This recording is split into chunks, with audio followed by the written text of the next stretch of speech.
Bonjour, bienvenue à cette nouvelle webconférence organisée par l'Académie UPV en partenariat avec le CNCEF, la Chambre nationale des conseils experts financiers. Alors, toutes nos excuses pour les petites minutes de retard, on a eu un petit problème technique, donc ne vous inquiétez pas, on respectera le timing prévu. Alors, petit mot sur le CNCEF, pour ceux qui ne connaissent pas, c'est une organisation professionnelle des experts de la transmission d'entreprise et du financement, avec lequel l'UPV est partenaire depuis de nombreuses années. Alors, ce matin, pour cette conférence, nous allons aborder le sujet de la confidentialité lors d'une session d'entreprise. Dans le cadre de négociations commerciales, d'audits juridiques ou encore d'échanges sensibles avec des repreneurs potentiels, préserver la confidentialité est un véritable enjeu. Alors, comment partager les bonnes informations sans prendre de risque? Comment protéger ses savoir-faire et ses données clés sans bloquer le processus de sécurité? Quels sont les pièges à éviter pour ne pas fragiliser l'opération? Ou encore, quels outils juridiques et bonnes pratiques pour sécuriser la transmission? Pour répondre à toutes ces questions, nous avons le plaisir d'accueillir deux expertes. Fabienne Henras, administrative au CNCEF France et présidente de Oralia Finance, et Sandrine Cavier, avocate en droit de la propriété intellectuelle. Alors, en termes d'organisation, comme d'habitude, vous pouvez vous poser vos questions en bas à droite et le support vous sera resté à l'issue de la webconférence. Je vous souhaite une bonne webconférence. Merci nos intervenantes et je passe la parole à Fabienne. Merci. Bonjour, donc je suis Fabienne Henras, présidente d'Oralia, comme l'a dit Philippe. Aujourd'hui, on va parler de la confidentialité dans la cession d'entreprise afin de vous sensibiliser sur tout ce que vous devez faire dans le cadre d'un processus de cession. Sandrine est à mes côtés, je vais la laisser également se présenter rapidement et on va commencer ce webinaire. Oui, bonjour, Sandrine Clavier, donc je suis avocate spécialisée en propriété intellectuelle et industrielle et tout ce qui est RGPD depuis 30 ans. Et j'accompagne, voilà, on travaille souvent avec Fabienne sur des processus d'acquisition ou de cession. Alors, donc la confidentialité, tout d'abord, dans l'approche des repreneurs. Donc, tout d'abord, quand on se lance dans un projet de cession d'entreprise, évidemment, il faut contacter des repreneurs et donc les sélectionner. La première problématique qu'a le dirigeant très souvent, c'est de dire oui, mais j'ai envie de contacter mes concurrents parce que je ne veux pas qu'ils sachent que je suis potentiellement à la cession. Ça peut déséquilibrer mon business plan, mon business model, pour pouvoir. Est-ce que j'ai été coupé? C'est bon? Donc, il faut sélectionner potentiels pour savoir s'ils sont en capacité de pouvoir reprendre l'entreprise et également s'ils ont un projet qui correspond avec celui de l'entreprise. Donc, nous menons en fait une recherche très importante sur le type de repreneur. On a une sélection active de ces personnes-là et on soumet à notre client, bien évidemment, les sociétés avec lesquelles on va rentrer en contact.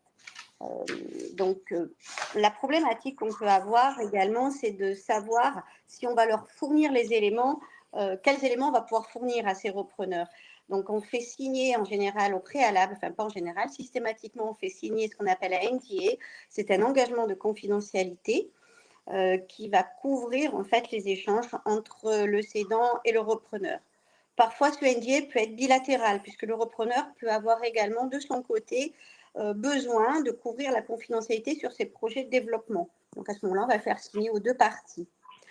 Quand on va prendre contact avec un acquéreur, préalablement, on ne dévoile pas bien évidemment le nom de notre client, on va lui remettre ce qu'on appelle un teaser. Le teaser, c'est une fiche aveugle qui va reprendre les éléments essentiels de la société et qui va permettre de susciter l'intérêt chez l'acquéreur.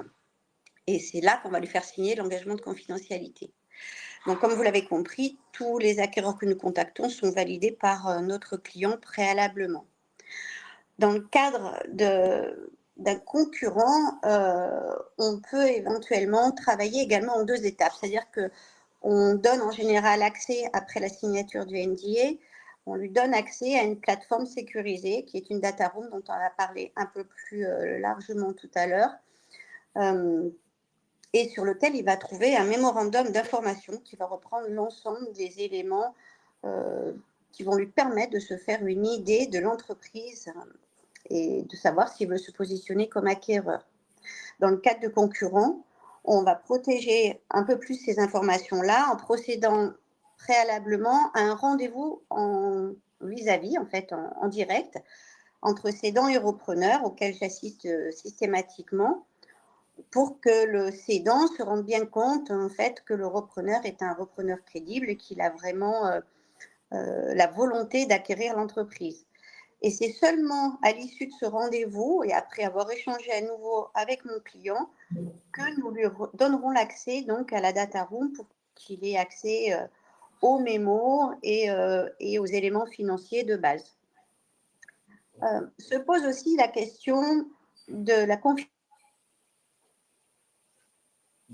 vis-à-vis du salarié, de l'acquéreur salarié. La première chose que l'on fait lorsque l'on prend un mandat, on discute avec notre client et on lui demande déjà s'il y a des membres de la famille qui sont intéressés. Si ce n'est pas le cas, on va demander s'il y a des salariés, donc des cadres ou autres, qui pourraient être intéressés pour reprendre l'entreprise. Il existe en France une loi qui s'appelle la loi Hamon, qui est un droit, un devoir même du dirigeant d'information préalable préalable aux salariés, c'est-à-dire on va informer les salariés qu'il y a un projet de cession. Et ça, donc, c'est quelque chose qui nous est imposé par la loi. C'est une loi qui date de 2015 et qui permet à ce moment-là, donc, d'informer les salariés pour leur dire est-ce que vous êtes éventuellement, possiblement acquéreur de cette société-là. Et vous aurez accès à certains éléments. On leur fait également signer un engagement de confidentialité. Cet engagement de confidentialité est important, même si le salarié est couvert par un devoir également lié à son contrat de travail.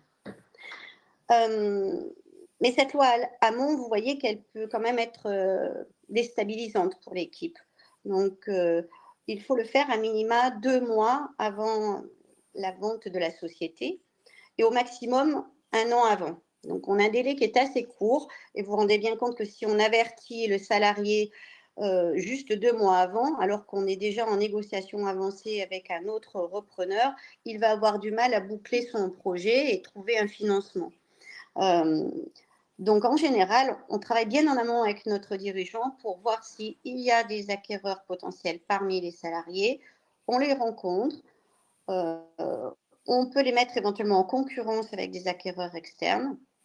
Mais dans tous les cas, on respecte cette fameuse loi Hamon qui, si jamais un des salariés donc, estime ne pas avoir été informé dans les temps, il peut demander donc, à l'État de revoir tout cela. Alors avant, on pouvait même annuler la vente, ça a été abrogé, cette partie-là, et bien heureusement, mais on peut être soumis à une amende équivalente à 2% du montant de la cession.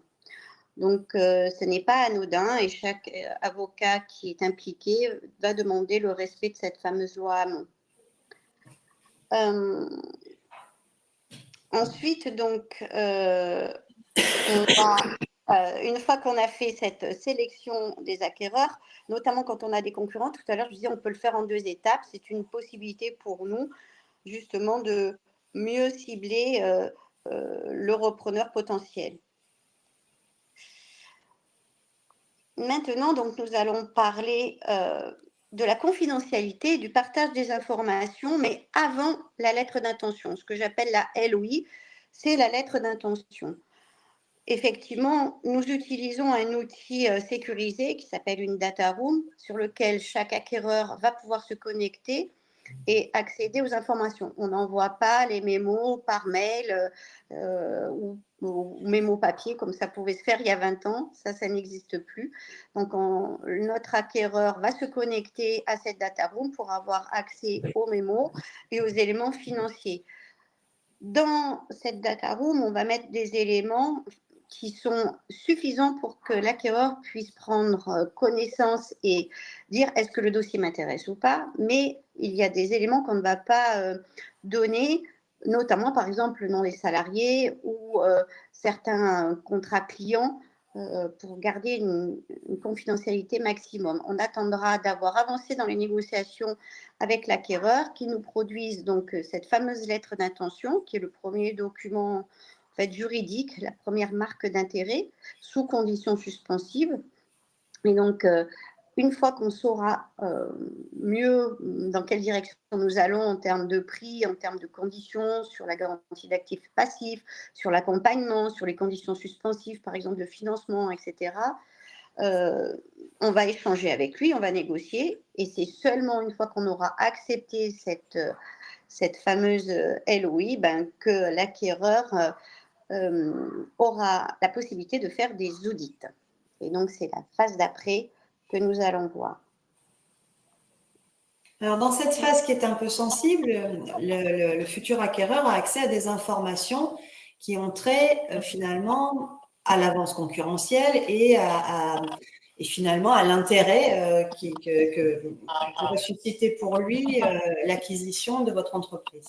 Donc, il va avoir accès à un certain nombre d'informations et ici, il faut savoir que ça peut être à la fois un peu un avantage, mais aussi un piège puisqu'on va divulguer certaines forces et certaines faiblesses. En matière d'identification de l'avance concurrentielle, parce que si vous en êtes là aujourd'hui, que vous êtes toujours là, c'est que votre société, elle intéresse un acquéreur potentiel et qu'elle a ce petit plus qui fait qu'elle a un intérêt pour un éventuel acquéreur. Donc, on raisonne un peu comme du plus centré au plus large et donc on va s'intéresser à savoir qu'est-ce que tient la société. La première chose que tient la société, c'est sa marque, sa dénomination sociale, sous quel nom elle est identifiée. Est-ce que ce nom, qui est un signe de ralliement de la clientèle, appartient bien à la société? Là, on a deux cas. Le premier cas, c'est le nom de la société qui est le nom patronymique du fondateur. Ça arrive très fréquemment que la dénomination sociale de la société soit également le nom patronymique.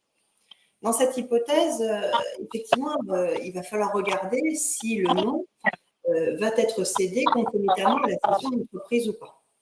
Donc là, c'est déjà un premier sujet d'interrogation pour vous, de savoir si vous acceptez que votre nom patronymique, finalement, vous survive, entre guillemets, et puisse identifier une activité dans laquelle vous n'aurez plus ou moins de participation.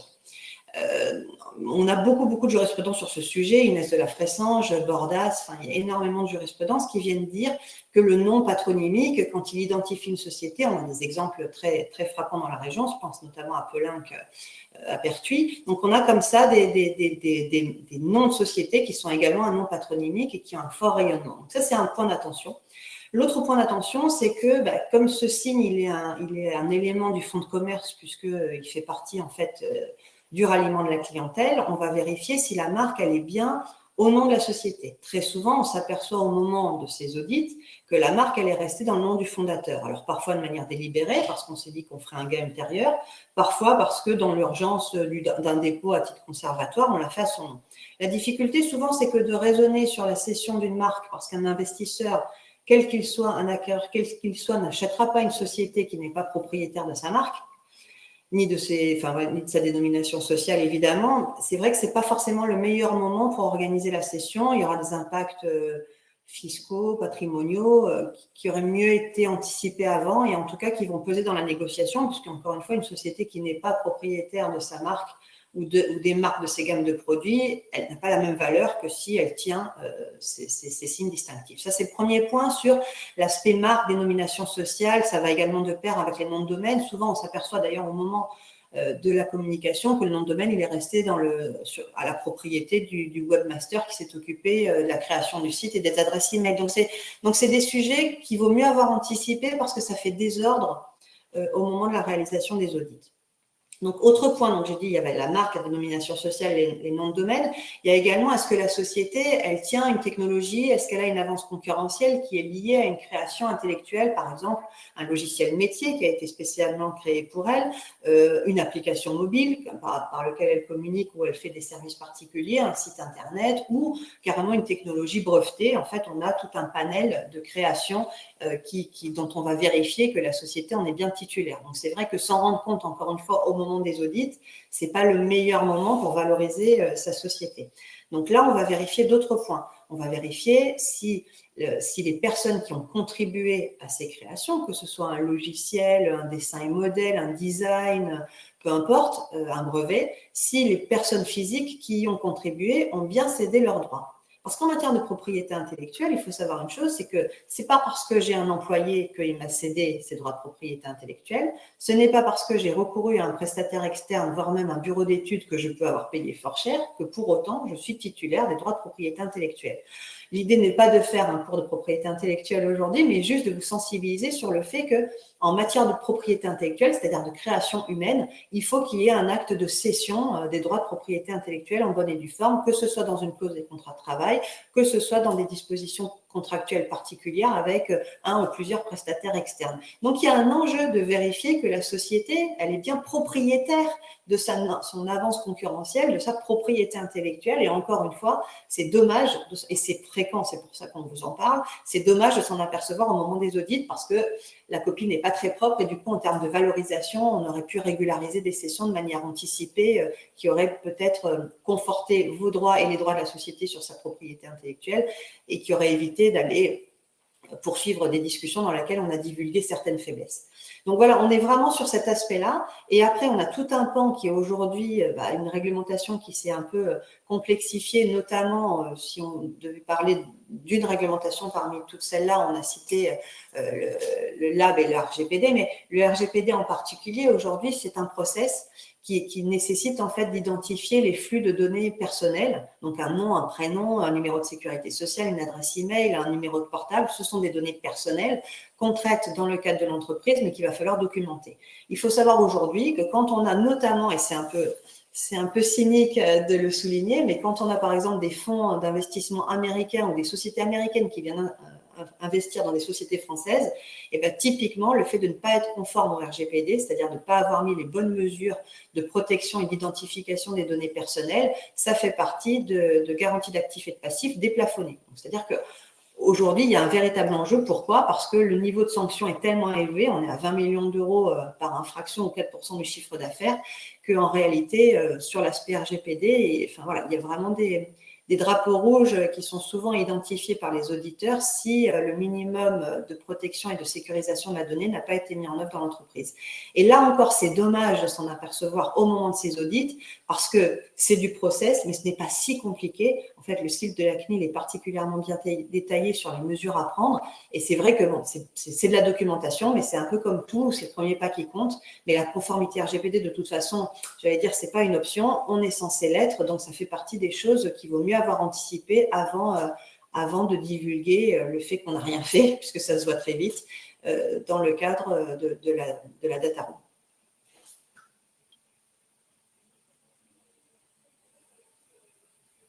Tu veux dire un mot d'introduction là-dessus ou sur nous, ce qu'on préconise du coup, c'est de faire une préparation sécurisée, j'allais dire, de préparer le panier de la mariée, c'est d'anticiper ces différents points qui sont… Qu'est-ce qu'il y a? Il faut que tu réactives ton micro, Fabienne. Je t'ai fait une demande.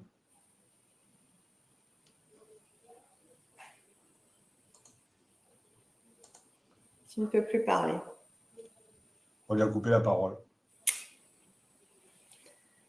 Si tu te déconnectes et tu te reconnectes, peut-être? Non, ouais. Alors. Fabienne, regarde sur ton… Tu dois avoir le bouton caméra et…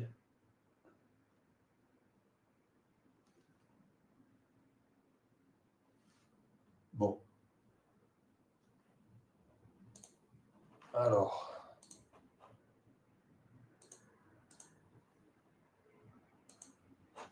Moi, je demande l'activation du micro et il ne vient pas.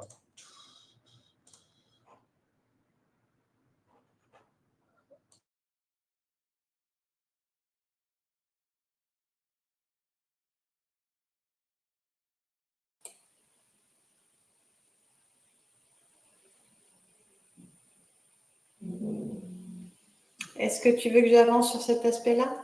Ok.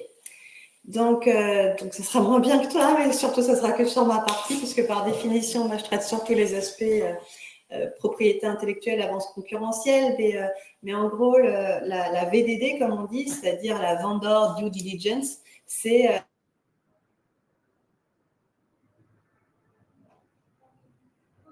Vous m'entendez? C'est bon? Oui. Donc, c'est finalement une phase de préparation de la conduite des audits et c'est beaucoup plus valorisant pour vous de l'avoir anticipé. Pourquoi? Parce que précisément, on va voir s'il y a des trous dans la raquette, dans votre protection. De toute façon, ça a une utilité puisque ça permet de lever le nez du guidon et de s'interroger sur ce que la société tient. Donc ce travail, il n'est pas inutile et il permet ici encore de renforcer finalement la position de la société et sa présentation aux éventuels acquéreurs. Donc c'est vrai que c'est un document qui permet finalement d'avoir un peu comme une checklist des points à vérifier et qui permet peut-être, quand c'est encore le cas, et c'est très souvent le cas, de régulariser ce qui peut l'être, ce qui signifie qu'in fine, on aura une présentation qui sera plus propre et plus saine. Donc, en tout état de cause, c'est vrai qu'on préconise, puisque c'est un bon outil, quelle que soit l'issue de l'opération, le fait de s'être posé à un moment donné sur cette présentation permet quand même de faire un point assez substantiel sur la situation. Donc, par exemple, on va regarder un certain nombre de points de vigilance. Par exemple, je le disais tout à l'heure, la conformité au RGPD, c'est pas compliqué, mais c'est obligatoire. Donc, à un moment donné, il va falloir passer un petit peu de temps pour le faire, se poser les questions des registres de traitement des données, organiser les mentions d'information sur la collecte des données personnelles, à la fois en interne et en externe, mettre une politique de confidentialité sur son site internet. Enfin, vraiment le b.a.-ba de la mise en conformité que trop souvent les entreprises ne traitent pas parce que pas le temps et puis du temps et en plus chronophage. Néanmoins, on s'aperçoit qu'à l'usage, le fait d'avoir une bonne gestion des données personnelles, même si on y est contraint, aboutit à avoir une bonne gestion de ces données tout court, y compris de ces données commerciales, stratégiques, de valorisation, puisqu'on fait sur la donnée personnelle, on va se dire, mais tiens, finalement, c'est pas complètement idiot de définir des niveaux d'habilitation en interne pour savoir qui a accès à telle ou telle catégorie de données, de renforcer ce système de sécurité technique et opérationnel en mettant des firewalls, en mettant du chiffrement, en organisant mieux ces serveurs contre différentes attaques externes. Mais du coup, si on protège les données personnelles, de facto, on protège également toutes les données sensibles de l'entreprise. Donc, on s'aperçoit que finalement, le RGPD a un effet vertueux sur l'ensemble des données, y compris dans un environnement où il y a beaucoup de cyberattaques et où on est dans un environnement de prédation et de concurrence internationale assez exacerbée. Donc, le fait, encore une fois, de se mettre en conformité au RGPD a un effet assez positif sur l'ensemble des données de l'entreprise. On va également, sur le pan propriété intellectuelle, vérifier que dans les principaux contrats, tous ceux qui ont contribué à la création de la marque, à la création d'un logo, à la création d'une charte graphique, à la création du site internet, au développement d'un outil logiciel métier, au développement d'applications mobiles, à des inventions brevetées, est-ce que tous ces gens-là ont bien cédé leurs droits? C'est le moment de régulariser ce qui peut l'être en faisant signer des contrats de cession et des actes de cession spécifiques aux salariés, en faisant, encore une fois, signer des bons de commande avec cession des droits de propriété intellectuelle aux prestataires qui ont pu contribuer à un logiciel, à un site internet. Donc ça veut dire que c'est propre, que de toute façon, ça a un intérêt pour vous, puisque ça veut dire que vous avez sécurisé votre cœur de métier. Je peux reprendre la parole, Sandrine, Je finis sur mon dernier point, si tu veux bien. Donc, et du coup, on vérifie que les actifs immatériels sont également bien sécurisés. Si la marque elle est encore dans le nom du fondateur, on organise le transfert et la cession. Si les noms de domaine ils sont encore au nom du webmaster, on organise le transfert. Ça se passe en 1 minute chrono, 5 minutes chrono, puisque ça se fait en ligne. Si le site internet, on n'a pas organisé la cession des droits, on le fait propre. Bref, on en profite finalement pour faire une remise à niveau et sécuriser tout ce qui peut l'être. On vérifie également les clauses d'information dans les principaux contrats. Les principaux contrats, ceux qui sont avec des fournisseurs qui sont des fournisseurs clés ou avec des clients les plus importants. Et on vérifie notamment qu'il n'y ait pas des clauses intuitu personnées qui nécessiteraient peut-être une information préalable en cas de cession de contrôle. Là encore, c'est dommage de s'en apercevoir qu'au moment de l'audit, quand on a pu l'anticiper, notamment avec la préparation de la VDD. Voilà, en gros, ce qui peut se passer, les avantages de cette bonne préparation qui, encore une fois, est vertueuse, quelle que soit l'issue de l'opération. Donc, Sandrine vient de vous parler effectivement de la préparation, on va dire, juridique de la session et comment protéger vos informations.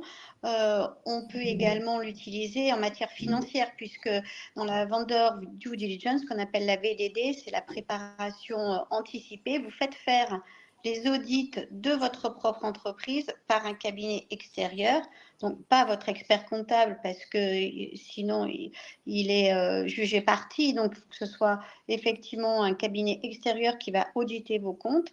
Et c'est pas parce que vous avez un CAC que ça vaut un saint blanc en fait. Donc la VDD, c'est vraiment autre chose. Il va y avoir une analyse poussée de l'ensemble des éléments financiers. On va travailler également sur un EBITDA normatif qui sert de base à la valorisation. Cet EBITDA doit être retraité de tous les éléments exceptionnels et donc l'auditeur va rechercher dans l'ensemble des comptes et en général sur les 3 années précédentes l'ensemble des éléments qui vont lui permettre de retraiter ce fameux EBITDA. Il va également travailler sur la trésorerie nette. Donc, qu'est-ce qui va rentrer dans la trésorerie nette? En général, dans la trésorerie, on parle de tout ce qui est endettement et puis tout ce qui est trésorerie disponible. Oui, mais si vous avez par exemple une saisonnalité et qu'on travaille sur le BFR, si vous allongez par exemple sciemment les délais fournisseurs pour vous faire de la trésorerie, il est évident que votre acquéreur va vouloir corriger tout cela. On avait fait un précédent webinaire sur le sujet avec l'UPV. Je vous enjoins à le regarder à nouveau pour bien voir tout ce qui est compris dans cette fameuse trésorerie nette. Donc, en fait, la VDD, elle sert en amont à sécuriser, déminer les sujets qui pourraient être des sujets de conflit dans les négociations. Elle prépare l'entreprise à la vente et puis elle va aussi raccourcir les délais. Dans certains gros dossiers, on fait faire une VDD à nos clients au préalable. Et quand on va contacter les acquéreurs, on va leur soumettre une petite partie des informations qui sont dans cette VDD. Ça va être intégré dans le mémo et on va leur demander à l'issue de cet échange de nous faire une première offre.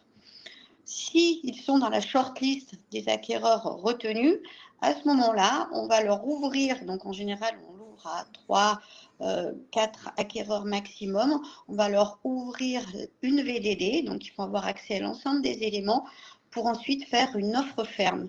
Donc ça, c'est sur les process de cession sur des sociétés qui sont déjà de belles PME, voire des ETI. On procède de cette façon-là. Donc, d'où l'intérêt de travailler en amont et de préparer votre session. Sandrine, est-ce que tu as parlé effectivement de la partie uniquement qui était de la protection du savoir-faire et de la fameuse audit préalable que tu pourrais faire? Est-ce que tu peux en dire 2 mots? Oui, c'est pas la slide suivante, pour toi, c'est… sur l'aspect savoir-faire, en fait, la question à se poser, c'est si demain, quelqu'un pénétrait dans votre serveur ou dans vos locaux, qu'est-ce que vous ne voudriez pas voir partir? Et en se posant cette question-là, ça permet d'identifier les éléments clés sensibles au sein de l'entreprise. Ce n'est pas forcément de la propriété intellectuelle, ça peut, mais pas seulement. Qu'est-ce qui est vraiment sensible chez vous? Est-ce que c'est le fichier client? Est-ce que c'est le pricing de certains fournisseurs clés? Est-ce que c'est une méthodologie de vente particulière, un maillage particulier du territoire, des contrats de distribution avec des clauses avantageuses très spécifiques? Bref, c'est à un moment donné prendre là encore un peu de recul pour identifier ce qui au sein de votre entreprise relève du savoir-faire secret. Le savoir-faire secret, aujourd'hui, il peut bénéficier d'une protection spécifique et de protection par un dispositif qui est à l'échelle des juristes nouveau parce qu'il date de 2018 et qu'on en a seulement les effets maintenant, mais qui est un dispositif qui s'appelle le dispositif secret des affaires. Et ce dispositif secret des affaires, il est hyper intéressant parce que là encore, il ne nécessite pas beaucoup de travail, c'est de la mise en place documentaire, mais ça vient aussi rassurer les investisseurs, rassurer les acquéreurs potentiels sur le fait que ce savoir-faire qui n'a pas été divulgué publiquement, il est sécurisé. Alors, il est sécurisé avec des techniques de sécurisation informatique classiques, mais il est aussi sécurisé parce que, par exemple, on a adopté en interne une charte de nommage. une charte de nommage, c'est pas si compliqué. Ça permet de définir, par exemple, 2, 3, 4 niveaux de secret. Ça va du secret strictement, par exemple, des documents qui sont strictement réservés au comité de direction, par exemple, ou au comité stratégique. Ça peut être des données qui sont strictement confidentielles internes à l'entreprise, des données confidentielles et des données qui peuvent être communiquées. Comme ça permet aussi de sensibiliser en interne les salariés sur la valeur et l'existence de ce savoir-faire. C'est-à-dire qu'en matière de sécurité informatique, on dit toujours qu'on a accès qu'aux informations dont on a besoin d'en connaître. Ça veut dire que si je suis dans l'équipe qui s'occupe finalement de la vente, je n'ai pas à avoir accès aux informations RH et inversement. Donc, avoir une bonne gestion de l'organisation interne de son serveur, c'est aussi mettre en place le b.a.-ba de la protection du savoir-faire et éventuellement du secret des affaires. Et ça passe aussi par, je l'ai dit, le nommage de documents, définir des niveaux d'habilitation et des pouvoirs dans l'entreprise, mais aussi marquer du sceau confidentiel les documents qui circulent. Et dans certaines... Alors, ça dépend de votre cœur de métier, mais nous, par exemple, dans certains domaines maritimes, BTP, sur certains plans qu'on va produire dans le cadre d'appel d'offres, on va mettre ce qu'on appelle des OPAC, ce que les informaticiens appellent des OPAC, c'est-à-dire des informations qui ne sont pas strictement nécessaires, des liens, des exemples, enfin des modifications dans des plans qui sont communiqués, où il y a bien écrit confidentiel, droit réservé à la société, mais il y a certains éléments du plan qui ne devraient pas y figurer parce qu'ils sont strictement inutiles, sauf que l'entreprise sait qu'ils sont inutiles, mais les copieurs, eux, ne le savent pas. Donc, en général, quand on copie sans se poser la question, puisque comme l'intérêt du copieur, c'est d'aller aussi vite que vous sur le marché, il ne va pas retraiter l'information. Et ça permet effectivement de détecter d'éventuelles copies. Pareil pour le fichier client. Par exemple, moi, j'ai bon nombre de mes clients qui mettent dans leur fichier client les coordonnées de leur fille de 12 ans, les coordonnées d'une grand-mère, enfin des choses qui ne devraient pas figurer dans ces fichiers, mais qui permet éventuellement, encore une fois, parce que l'information ne sera pas retraitée, d'aller vérifier que si un jour j'ai une suspicion, tiens, le fichier client, il utilise une police de caractère qui change à certains moments, c'est pas normal. Tiens, j'ai fait 4 fois la même faute d'orthographe, je la retrouve spécifiquement dans ce fichier client, où j'ai encore une fois des informations et des données qui ne devraient pas y figurer. Donc, alors vous allez me dire, je suis paranoïaque, mais oui, c'est mon métier puisque je suis avocate. Donc, effectivement, nous, on voit plutôt ce qui risque de mal se passer plutôt que bien. Donc, on a plutôt tendance à se dire qu'est-ce qu'on peut sécuriser, comment est-ce qu'on peut anticiper, et ça en fait partie. Donc, effectivement, le savoir-faire vient sur une protection en surplus de la protection des droits de propriété intellectuelle, marque, nom de domaine, site internet, logiciel, création artistique, droit d'auteur, voilà, photographie, réalisation, enfin, tous ces éléments-là qui sont éligibles à une protection. Et quand on parle de la VDD, de cette VDD, on a aussi la possibilité de faire conduire un audit spécifique sur l'aspect propriété intellectuelle. Et c'est intéressant. Pourquoi? Parce que notamment, si on fait l'objet d'un rapprochement avec un concurrent, on n'a pas forcément envie de lui dévoiler l'exact contenu de nos inventions. Alors, si elles sont brevetées, le brevet fait l'objet d'une publication, donc il y a moins d'enjeux. Mais si on est sur des éléments sensibles, de savoir-faire particulier qu'on a gardé sous le coude ou d'une invention dont on n'a pas divulgué l'intégralité des étapes de réalisation pour une optimisation qu'on préfère conserver dans l'entreprise, il est possible de faire conduire un audit externe qui ne va pas viser spécifiquement le contenu exact du savoir-faire secret, mais qui va pouvoir dire oui, je m'engage en disant il y a une vraie robustesse, il y a un vrai savoir-faire secret, on estime que c'est bancable et qu'on peut capitaliser aussi sur une avance concurrentielle qui est liée à cette typologie d'avance concurrentielle spécifique. Donc, voilà, donc elle n'est pas nécessaire tout le temps. En revanche, ce qui est certain, c'est que même si vous l'ignorez, le fait que vous soyez encore là aujourd'hui signifie que vous avez ce petit plus qui est probablement éligible à de la protection pour la propriété intellectuelle et le savoir-faire secret, et que ça vaut le coup de se poser la question puisque ça fait partie des axes et des outils de valorisation de l'entreprise que de valoriser son actif dit immatériel qui est constitué de ces différents droits. Merci Sandrine.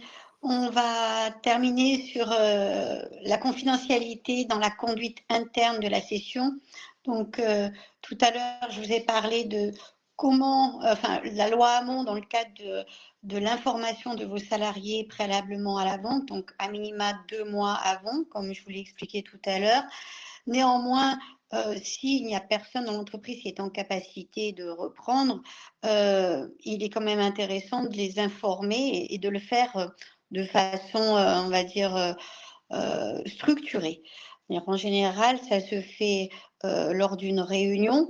Vous leur expliquez donc, par exemple, alors si la personne a déjà beaucoup de cheveux blancs, on peut penser qu'effectivement c'est pour un projet de cession, mais pas que. Hein. Ce qu'il faut savoir, c'est qu'il y a 50% des cédants aujourd'hui qui sont des gens qui ont des fois moins de 50 ans, qui veulent juste changer d'activité ou qui ont un problème de santé ou des choses comme ça.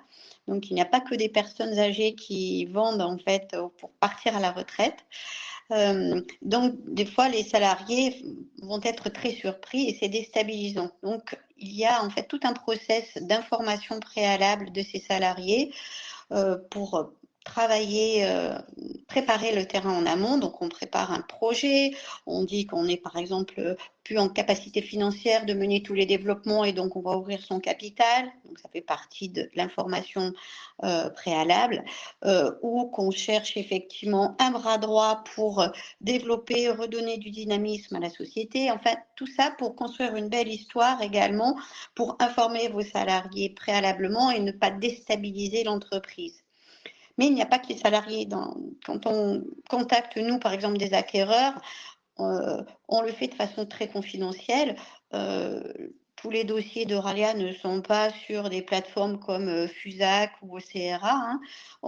La plupart du temps, on ne les met pas sur des plateformes comme ça. On va contacter directement les entreprises et on ne va pas envoyer non plus 200 courriers à travers toute la planète au risque que l'entreprise soit identifiable à un moment donné. Donc, on est très vigilant sur les informations que nous communiquons et à qui nous les communiquons. Donc, le but, c'est de gérer toute cette communication tout au long du process pour éviter des rumeurs et l'instabilité dans l'entreprise et en dehors de l'entreprise. Et c'est une des parties les plus difficiles, malgré toutes les contraintes que nous mettons avec les NDA, les data rooms, la sélection importante des acquéreurs potentiels. Nous sommes très vigilants sur ces points-là. Voilà. Maintenant, je vais vous laisser la place à vos questions. Peut-être, Philippe, as-tu toi-même des questions? Il y a quelques questions. Alors d'abord, merci Fabienne et merci Sandrine. Désolé pour les petits soucis techniques, mais je pense que ça a été globalement clair. Alors, il y a quelques questions. Alors déjà, sur la partie information des salariés, la loi Hamon s'impose aux entreprises de toute taille ou il y a un effet de seuil? Alors, elle s'impose à toutes les sociétés qui ont moins de 250 salariés. Dans tous les cas, les salariés doivent être prévenus au moins en même temps que le CSE, dans le cadre donc d'organismes représentants du personnel. Et elle s'impose non seulement, enfin, pour toutes les sociétés, mais pour toutes celles qui ont, pour une cession par exemple de fonds de commerce, ou pour toute cession majoritaire de titres, donc part de SARL, SA, SAS, à mesure où on va avoir plus de 50% du capital qui va bouger, on est obligé de procéder à la loi Hamon. Elle ne s'impose pas, par contre, dans le cadre de cession familiale. Il y a une tolérance là-dessus, donc cession enfants, parents, conjoints, on n'a pas d'obligation a priori, bien que certains avocats le demandent néanmoins, mais on n'a pas d'obligation pour l'instant d'informer les salariés. Et dans la continuité, est-ce qu'on doit informer que le CODIR ou tous les salariés de l'entreprise? C'est l'ensemble des salariés présents au moment de la vente. Donc, comme c'est 2 mois avant, même ceux qui sont, par exemple, en congé maladie, congé maternité, etc., dans la mesure où ils sont encore inscrits sur les registres de l'entreprise, ils sont censés être informés. Ça va même plus loin, c'est-à-dire que si une personne pourrait être assimilée comme salarié parce que c'est, je sais pas, un auto-entrepreneur ou une société externe qui est sous la tutelle, certains vont même jusqu'à les informer aussi. Bon, nous, on reste assez limité à l'ensemble du personnel qui est inscrit sur le registre au moment de la cession. Alors, le délai des 2 mois, il peut être raccourci, Philippe, c'est-à-dire que si on fait une réunion préalable où on va convoquer l'ensemble des salariés. Pour ceux qui ne peuvent pas venir, le délai va courir à partir de l'envoi de la lettre recommandée. Ce délai de 2 mois va courir, mais on peut raccourcir ce délai si l'ensemble des salariés signent un autre document dans lequel il indique qu'ils ne sont pas intéressés par la reprise de la société. Auquel cas, le délai des 2 mois peut être réduit à 2 jours, par exemple, si tout le monde a signé. Dans le cas de petites sociétés où on a moins d'une dizaine de personnes, en général, on fait la réunion, on leur donne en main propre le document ou on l'envoie en lettre recommandée. Derrière, on leur demande de remplir un autre document stipulant qu'ils ne sont pas intéressés par le projet de reprise. Par contre, il n'y a aucune obligation de leur transmettre des éléments très confidentiels. Je vous disais tout à l'heure, c'est intéressant de leur faire signer un NDA, donc un engagement de confidentialité, s'ils veulent se positionner comme acquéreurs. Mais le droit d'information, c'est juste un droit d'information sur le projet de cession. Ce n'est pas un droit d'information de l'ensemble des éléments. Ce n'est pas un droit de préemption, comme dans l'immobilier, avec un locataire, par exemple. Ce n'est pas parce qu'ils sont salariés qu'ils passent avant tout le monde. Néanmoins, si vous avez un salarié qui est intéressé par la reprise de votre entreprise, il ne faut pas l'écarter brutalement. Il s'agit vraiment de discuter avec lui. Et nous, on participe également à ces rendez-vous-là pour sécuriser et des fois faire prendre conscience aux salariés que oui, ils voudraient bien reprendre, mais que la faisabilité financière n'est pas toujours si évidente, qu'il y a des audits à faire, que ça va lui coûter de l'argent, que c'est une prise de responsabilité, il va changer de posture, il sera non plus cadre, mais dirigeant, avec les responsabilités d'un dirigeant. Et donc, voilà, on facilite ce passage-là. Petite question sur le RGPD. Est-ce qu'il y a un site qui permet de donner les points clés à mettre en place pour le RGPD du Data Room? Et deuxième question, faut-il associer aussi son DPO, donc son délégué à la protection des données? Alors, à l'évidence, alors sur le site de la CNIL est très bien fait. Après, c'est vrai que nos clients nous disent qu'il y en a partout et que c'est assez chronophage et que c'est vrai que si on n'a pas une personne dédiée dans l'entreprise qui est susceptible d'embrasser le sujet, ça nécessite pas mal de temps au démarrage. Après, dans la durée, ça se fait, c'est de la récurrence, mais c'est vrai que le travail initial est un peu fastidieux, je dirais. Mais pas impossible à faire.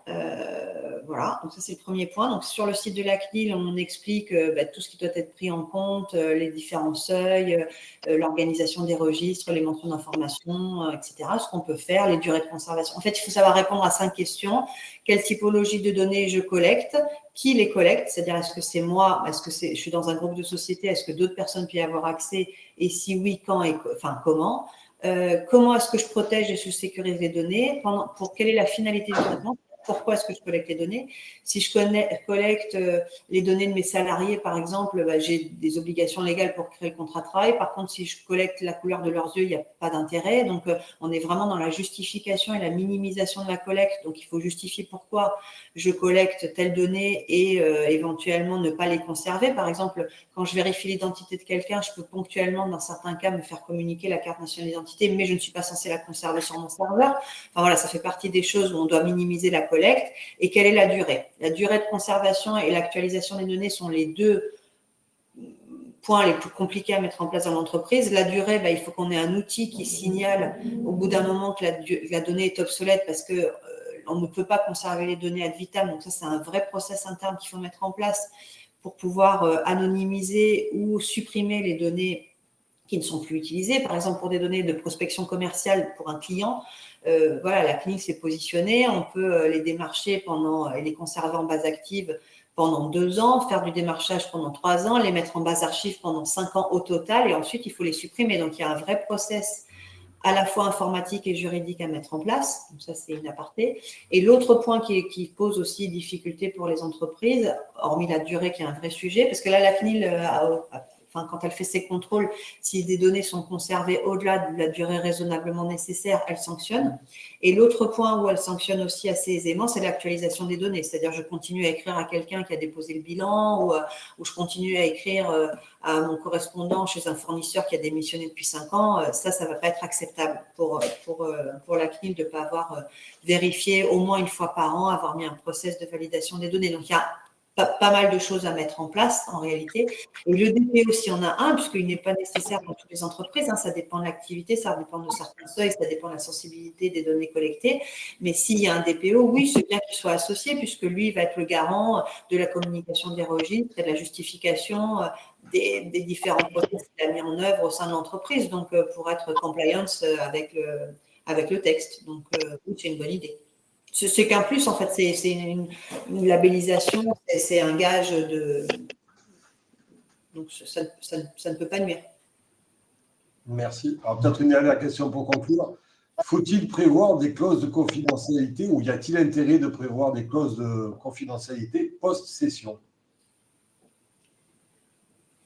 Ça, c'est vrai qu'on en a parlé avec Fabienne. C'est vrai que c'est intéressant quand même de prévoir la durée de la confidentialité post-session, que l'opération soit faite ou pas en réalité. Parce que c'est non seulement lier mon acquéreur et maîtriser en fait ce qu'il va communiquer, mais ça, j'allais dire, on peut s'entendre avec, mais c'est surtout maîtriser la communication des acquéreurs qui ont été écartés ou qui ont renoncé. Parce que finalement, c'est eux qui risquent de détenir des informations sensibles qu'ils pourraient réutiliser ou réexploiter à mauvais escient. Donc, prévoir une durée post-opération, que l'opération se fasse ou pas avec tel ou tel acquéreur potentiel, c'est important de le faire.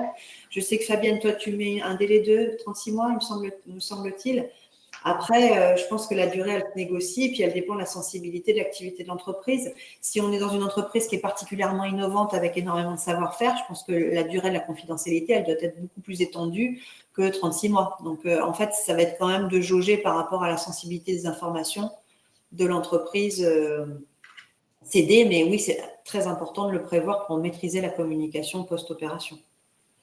Et un mot sur l'accord de confidentialité, c'est un document dont tout le monde entend parler, mais pour autant, c'est le seul qui reste quand il y a des difficultés. Donc, il ne faut vraiment pas le négliger. Nous, ce qu'on regrette, c'est parfois de lire dans des accords de confidentialité. On ne sait pas si l'objet de la confidentialité, c'est la vente de lessive ou une opération financière. Donc, il faut être quand même suffisamment précis pour couvrir la portée de la confidentialité.